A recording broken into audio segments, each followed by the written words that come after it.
ये शिव अवतार सिंह जी हैं, अयोध्या में है। अभी हम नाश्ता करने के लिए एक ढाबे पे रुके थे, यादव ढाबा है। बड़ी अच्छी बातें मेरी इनके साथ हुई, बहुत सी चर्चाएं मेरी इनके साथ हुई। क्या चर्चाएं हुई वो मैं आपको आने वाले समय में बताऊंगा, पर बहुत बेहतर व्यक्ति है और बहुत जबरदस्त ज्ञान है इनके पास, इसके बारे में चर्चा करेंगे। कभी कभी जो दिखता है वैसा होता नहीं है। अमूमन इंसान चेहरों को देखकर सच्चाई को जान नहीं पाता है। हम अभी पिछले कुछ दिन कुंभ के लिए गए थे, वाराणसी गए और उसके बाद हम अयोध्या भी गए।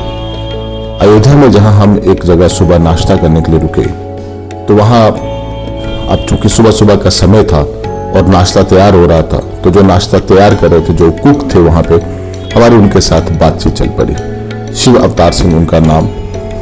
शिव अवतार जी से जब बात करने लगे तो बातों बातों में उनके अथाह ज्ञान का पता लगा। उनको भारत की राजनीति, लोकसभा चुनावों में यूपी के अंदर बीजेपी की हार, किस प्रकार अयोध्या में बीजेपी की हार, किस प्रकार राष्ट्रीय मुद्दे, अंतर्राष्ट्रीय मुद्दे हैं, वो खाना बनाते बनाते हमें बताने लगे। कौतूहल बढ़ा कि एक कुक इतना ज्ञान कैसे लेके बैठ सकता है, तो मैंने उनके साथ बैठ के बात करने की कोशिश की। शिव अवतार ने बताया कि वो ग्रेजुएट हैं और भले जमाने के ग्रेजुएट हैं। उनकी उम्र 72 साल है, 72 ईयर्स। तो जो 72 साल के हैं, आप अंदाजा लगा सकते हैं कि वो किस जमाने में ग्रेजुएट हुए होंगे। शिव अवतार की जिंदगी में बहुत से उतार चढ़ाव आए। वो जमींदारों के परिवार से आते थे। 1952 में उनकी जिम्मेदारी चली गई, लेकिन कहते हैं कि वो जो शौक थे जमींदारों के, वो कई समय तक हमारे साथ चले। लेकिन 15 साल की उम्र में जब वो थे तो पिताजी उनके का स्वर्गवास हो गया और परिवार की सारी जिम्मेदारी उनके ऊपर आ गई। परिवार में सबसे बड़े शिव अवतार थे। जैसे तैसे करके घर को चलाने लगे। छोटे भाई ने कहा कि LLB करनी है, उनको LLB करवाई। उसे छोटे भाई ने ग्रेजुएशन की, पोस्ट ग्रेजुएशन की। लेकिन पुरानी जो यूपी के अंदर कहानी हम सुनते थे जमींदारों की, एक जमींदारों की लड़ाई में उनके छोटे भाई का, सबसे छोटे भाई का कत्ल हो गया। शिव अवतार की शादी हुई, ट्रेजेडी वहां भी पीछा नहीं छोड़ के गई। शिव अवतार की शादी हुई, एक बेटा हुआ। जब बेटा 1 साल का हुआ तो एक रोड एक्सीडेंट में बीवी और बेटे की देहांत हो गया। शिव अवतार बताते हैं कि वो मात्र 33 साल के थे जब ये दुर्घटना उनकी जिंदगी में घटी। मैंने पूछा उनसे कि क्या उन्होंने दोबारा शादी करने का मन नहीं बनाया, तो शिव अवतार का जवाब था कि मेरी बीवी बहुत ही बेहतर औरत थी, बहुत ही बेहतर इंसान थी। जब वो मेरे साथ नहीं रह पाई, जब विधाता ने उसको मेरे साथ नहीं रखा, तो मुझे जिंदगी में इस बात की उम्मीद नहीं थी कि मेरी जिंदगी में उससे बेहतर कोई औरत आएगी।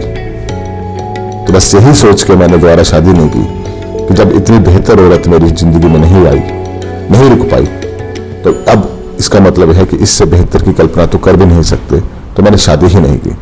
अलबत्ता उन्होंने अपने छोटे भाइयों को पढ़ाया लिखाया, उनकी शादियां की।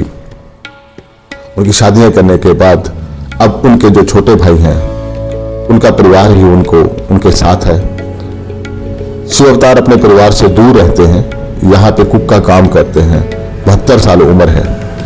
जिंदगी में जितना कष्ट देखा होगा वो उनके चेहरे पे कहीं नजर नहीं आता है। बहुत ही सहज किस्म के इंसान हैं, लेकिन ज्ञान से पूरे भरे हुए हैं। मैंने उनसे पूछा कि कैसे अयोध्या भाजपा हारी राम मंदिर बनने के बाद भी, तो उनको पता था कि कहाँ पे जातीय समीकरण बिगड़े, कहाँ पे भाजपा के हाईकमान और यूपी के मुख्यमंत्री के बीच में चीजों को लेकर समीकरण नहीं बने और जिस कारण से भाजपा हारी। कैसे बसपा ने यहाँ पे कैंडिडेट खड़ा नहीं किया तो भाजपा हारी। और भी कई मुद्दे उनके साथ डिस्कस हुए, लेकिन मुद्दा ये नहीं है।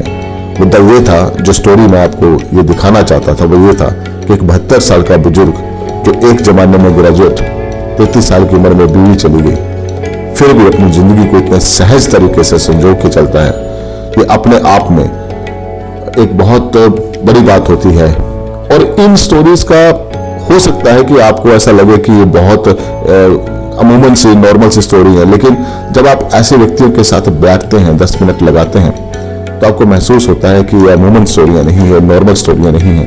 ये आपकी जिंदगी में आपको बहुत से सबक देके जाती हैं, बहुत से आपको एग्जाम्पल देके जाते हैं और बहुत सी बूस्टिंग देके जाती हैं। ये स्टोरियां आपको इसलिए बताई जाती हैं। खबर नाउ के लिए अरविंद कंवर।